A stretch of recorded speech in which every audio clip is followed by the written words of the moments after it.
Before your next raise disappears into a more expensive life, learn these 10 rules that turn higher income into protection, capital, ownership, and long-term financial power. Because a raise does not automatically make you wealthier. It gives you a decision. You can use it to buy a more expensive version of the life you already have. Or you can use it to change the financial position you will have for years. 2 people can receive the same promotion. The first person upgrades their apartment, their car, their routine, and their monthly payments. The second person increases their cash reserve, reduces expensive debt, builds a stronger skill set, and begins buying ownership. 1 year later, the first person has nicer expenses. The second person has more options. Same raise, different strategy, different future. That is the trap nobody warns you about. The dangerous moment is not when you earn too little. It is when you begin earning more and mistake comfort for progress. Because once your lifestyle expands, it does not ask for permission to stay. It becomes a monthly obligation. And every obligation is a future paycheck that has already been claimed. A raise is not extra money. It is unclaimed power. The question is simple. Will your lifestyle claim it first? Or will your future?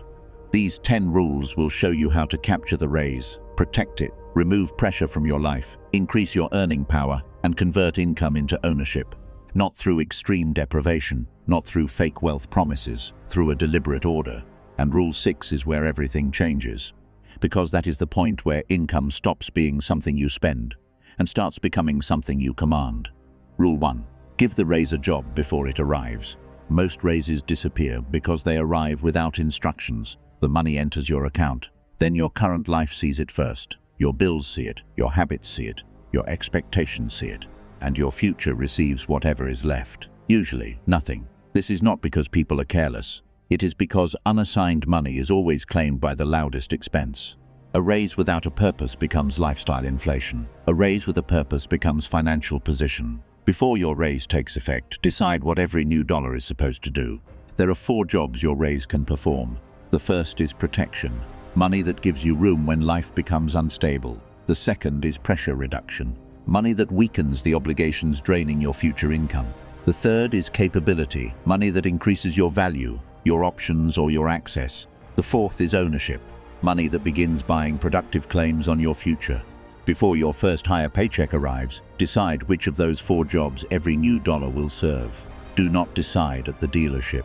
Do not decide after a difficult week. Do not decide inside a shopping cart. And do not decide after somebody says you deserve it. Decide while the raise is still invisible. Because when money is theoretical, you think strategically. When money enters your account, emotion begins negotiating. And emotion has a habit of calling itself progress.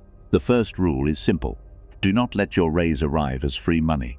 Make it arrive with orders. But there is a faster way to lose a raise than impulse spending.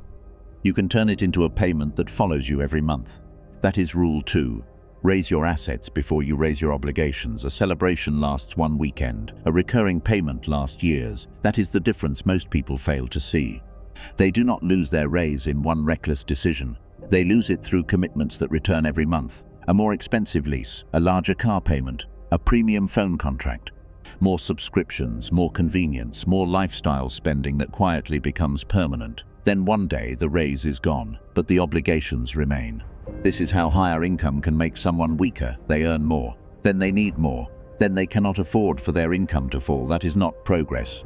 That is a more polished form of dependence. Before adding a new recurring cost, ask yourself one question. Will this purchase make my financial position stronger? Or will it simply make my lifestyle more expensive to maintain? A bank may approve the payment. Your salary may technically support the payment. Your friends may tell you it is normal. But none of that answers the question that matters. What freedom will this cost me later? A fixed expense is not just a bill. It is a piece of your future income that has already been promised away. Here is the rule. Do not add a new recurring expense unless your protection, debt reduction, and ownership contributions remain intact after it. That is the fixed cost gate. Your lifestyle can rise, but it should never rise faster than your ability to protect yourself and build ownership. The goal is not to deny yourself a better life. The goal is to make sure your better life does not require you to remain trapped in the same job forever. Because real wealth does not begin with luxury, it begins with room. And financial room begins with rule 3. Build a buffer before you build a bet. Most people want their first extra money to grow immediately. They want returns. They want momentum. They want proof that they are finally moving ahead. But before money can grow, your life must stop being fragile. A person with no financial buffer does not make calm decisions. They make urgent decisions. A car repair becomes debt. A medical bill becomes panic. A job change becomes a crisis. A broken appliance becomes another payment plan.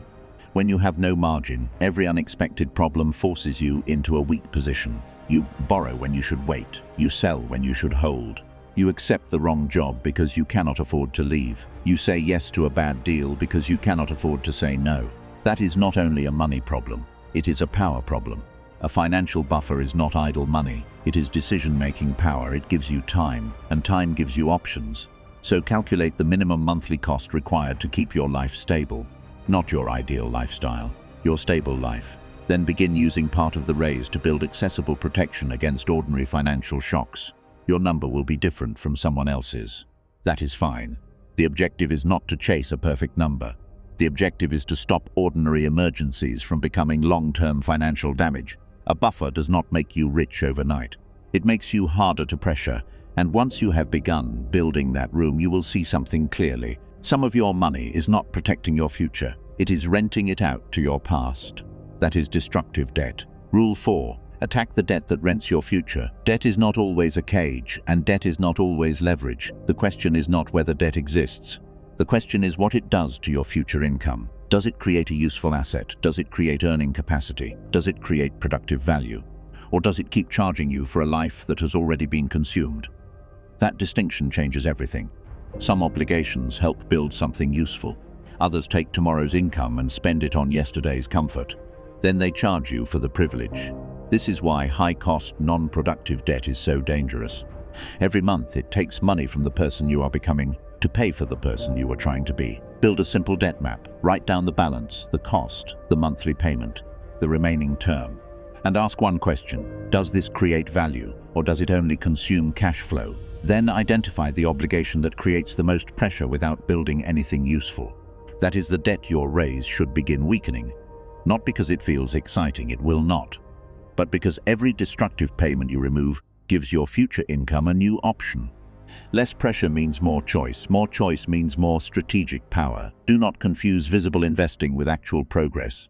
A person can buy investments while expensive debt quietly drains their position from underneath. Real wealth is not performance, it is structure, but reducing debt only creates space.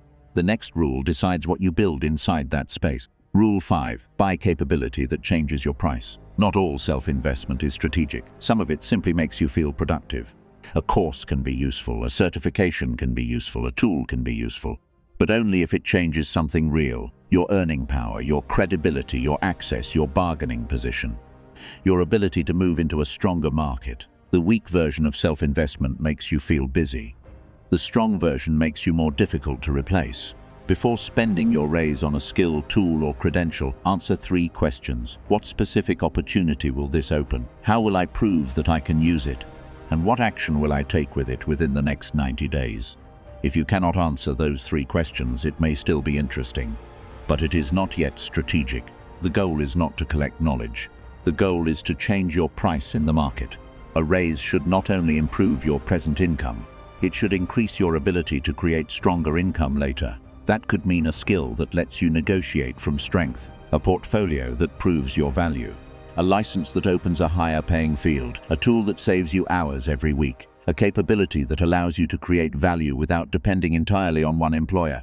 Because the more valuable you become, the less trapped you are by a single source of income. But even a highly paid person can remain financially dependent. They can earn a lot, spend a lot, and own almost nothing. That is why Rule 6 is the turning point. Make ownership the first claim on the raise. Income pays you when you work. Ownership can keep producing value after the work has ended. That is the dividing line. A high income can create comfort. Ownership creates durability. This is where the title becomes real. Your raise becomes wealth only when part of it begins buying something that can outlive the month. Something that does not disappear the moment it is consumed. Something that can create future value beyond your next shift, or next project, or your next employer. That may be a long-term investment position suited to your circumstances. It may be a retirement contribution, it may be business equity, it may be a productive asset. The exact vehicle will differ. The principle does not. Set an ownership floor. Every raise must increase what you direct toward productive ownership before it increases your lifestyle, not after the upgrade, not when you finally feel more comfortable. First, because your lifestyle will always ask for more. Ownership is the only part of your raise that can keep working after the excitement disappears. Income is fuel, ownership is the engine. And every time part of your raise buys ownership, you become less dependent on the paycheck. That is not just a financial change, it is an identity change. You stop being someone who only earns money, you become someone who acquires assets. But understanding that rule is not enough. Most people understand it. Then they fail to follow it consistently, because they rely on motivation. Motivation is temporary, systems are not.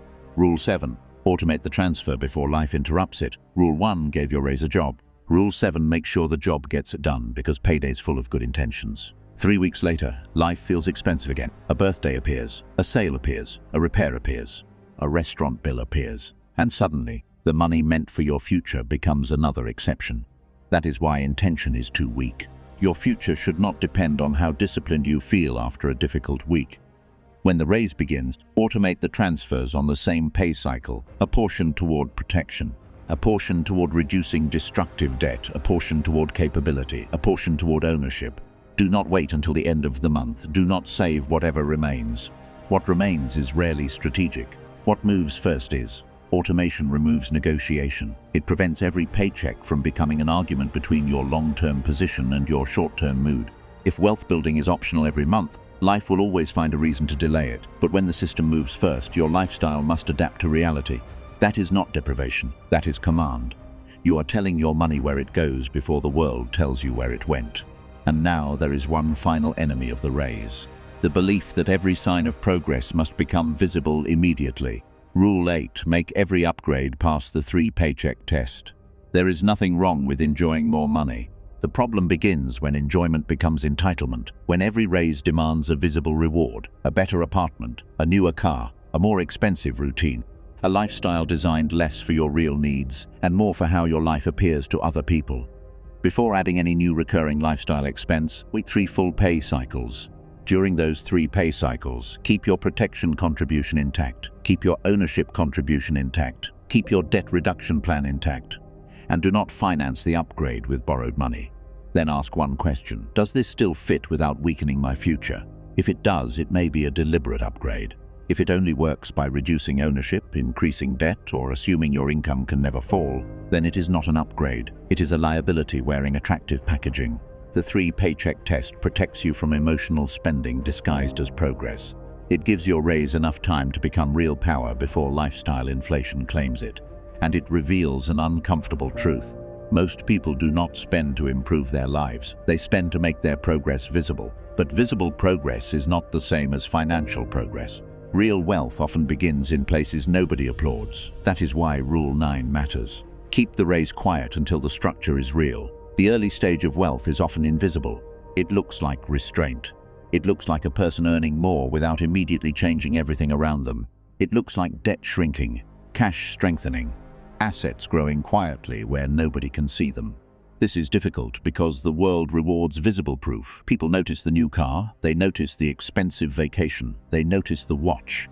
They do not notice the reserve you built. They do not notice the debt you removed. They do not notice the ownership that is quietly growing in the background. But those invisible moves are often the ones that create real power. Give every raise a quiet period. Do not turn it into a public lifestyle change until your protection, pressure reduction, and ownership targets are already funded. You do not owe anyone a performance of success, because the moment people believe you have more money, expectations begin arriving. More expensive invitations, more pressure to be generous, more pressure to look upgraded, more pressure to become a more costly version of yourself. A raise can become a social obligation very quickly. Do not allow that. Keep the progress private long enough for it to become secure. Let the structure grow beneath the surface. Then, when your lifestyle improves, it is supported by something real, not by the hope that your income will always rise. Because wealth is not the ability to spend more. It is the ability to remain stable when you earn less, and that leads to the final rule, the only score that matters. Rule 10. Measure a raise by the options it creates. 1 year after a raise, do not ask, what did I buy? Ask, what did this money make possible? Did it make one emergency less dangerous? Did it reduce the debt that controlled your future income? Did it increase your ability to earn? Did it increase the capital under your control? Did it increase what you own? Did it make it easier to leave a bad job, reject a bad deal, or survive a difficult season? Create a raise scorecard. Review it 12 months after every meaningful increase in income. Measure 5 things. Protection. How much more financial room do you have? Pressure. How much destructive debt or fixed cost burden did you remove? Capability. What skill, credibility, proof, or access did you build? Capital. How much money did you preserve and direct intentionally? Ownership. What now creates future value beyond your next paycheck? These are the measures that matter. Not whether people think you look more successful. Not whether your lifestyle appears more expensive. Not whether you can post a better picture. A raise is successful when it gives you more options. More options mean more negotiating power, more time, more stability, more control. That is wealth. There are 2 ways to use a raise. You can use it to make your present life more expensive, or you can use it to make your future life more powerful. One path buys comfort, the other path buys control. The difference is not whether your raise is large enough. It is not whether you have perfect discipline. It is not whether your friends understand the plan. The difference is the order. Give the raise a job before it arrives. Pass new expenses through the fixed cost gate. Build a buffer before you build a bet. Attack the debt that rents your future. Buy capability that changes your price. Set an ownership floor. Automate the transfer. Use the 3 paycheck test. Keep progress quiet long enough to become secure. Then measure the raise by the options it creates. Because a raise is not extra money. It is unclaimed power. And the first person to claim it should be your future. Let your lifestyle rise more slowly than your ownership. Let your income create options. Let your next raise become something that stays. Because the objective is not simply to earn more. It is to become harder to financially control.